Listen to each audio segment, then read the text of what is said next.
So hello everyone, good morning. তো প্রতিদিনের মতোই আজকে আমি সকালে রান্নাঘরে চলে এসেছি। সকালটা তো রান্নাঘর দিয়ে শুরু হয় আমার। যাই হোক, আজকে রান্নাবান্না বেশি কিছু করব না। আজকে শুধু মাংস হবে আর যে কোনো একটা ভাজা করব, তাহলেই হয়ে যাবে। তো আজকে মাংস রান্নাটা তোমাদের সঙ্গে পুরোটাই শেয়ার করলাম। দেখো তো তোমরা এরকম করে করো নাকি। আমি অনেকভাবেই করি, তো আজকে এরকমভাবেই করলাম তাড়াতাড়ির জন্য।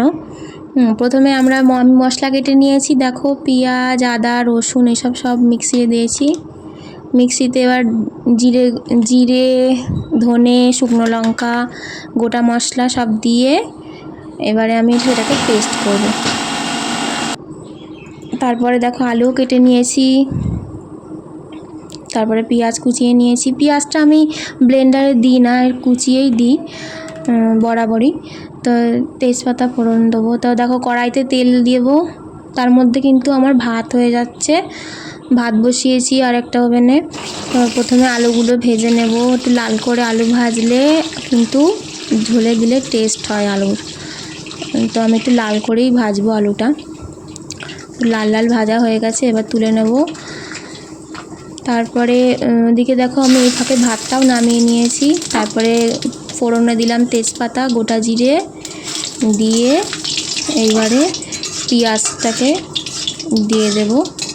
দিয়ে পেঁয়াজটাকে দিয়ে একটু মশলাটা দিয়ে কষাবো। হ্যাঁ, এই ফাঁকে আমি কিন্তু অন্য একটু কাজ করে নিয়েছি, তো তোমাদের সেটা দেখানো হয়নি। তো যাই হোক, দেখো পেঁয়াজ দেওয়া হয়ে গেছে। এবার সেটাকে ভালো করে একটু ভাজবো। ভেজে পেঁয়াজটা একটু দেখি লাল লাল হয়ে গেছে, তখন মশলাটা দিয়ে দেবো। মশলাটা দিয়ে একটুখানি নাড়াচাড়া করব। লবণ দিয়ে দেবো, হলুদ দিয়ে দেবো, মানে মশলা যেগুলো দেওয়ার আর কি। মশলা তো সবই আছে, শুধু নুন, হলুদ আর আমি একটু কাসুরি মেথি দিই চিকেনে,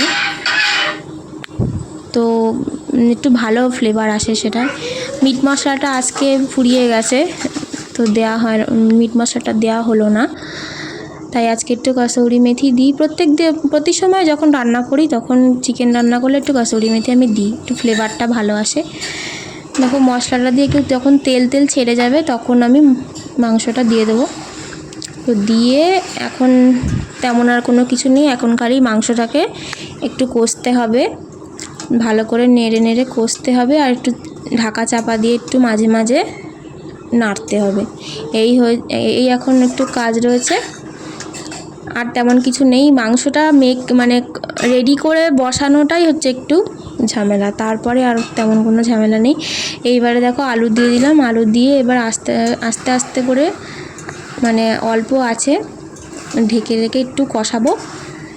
কষিয়ে যেই দেখবো মাংসের থেকে একটু তেল ছেড়ে গেছে, তারপরে হালকা একটু জল দিয়ে নামিয়ে নেব। সিম্পলভাবে আমি চিকেনটা করি, তেমন বেশি মশলা দিই না, কারণ বাড়িতে বয়স্করা রয়েছে, তো চেষ্টা করি হালকা পাতলাভাবেই রান্না করার। তো দেখো ওই চিকেন থেকে কিন্তু একটু তেল ছেড়ে গেছে, তার মানে চিকেনটা কষা হয়ে গেছে। তো এখন আমি জল দিয়ে দিলাম। অবশ্যই একটু হালকা গরম উষ্ণ জল দিলে ভালো হয়।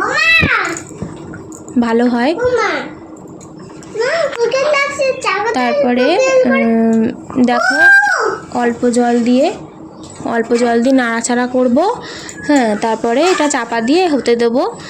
এই ধরো 5-7 মিনিট, এর বেশি নয়। তো এখন ঢাকা দিয়ে দেব। তো এবারে আমি এটা বসিয়ে দিয়ে এদিকে আর একটা ভাজা করব, সেটা হচ্ছে পটল ভাজা।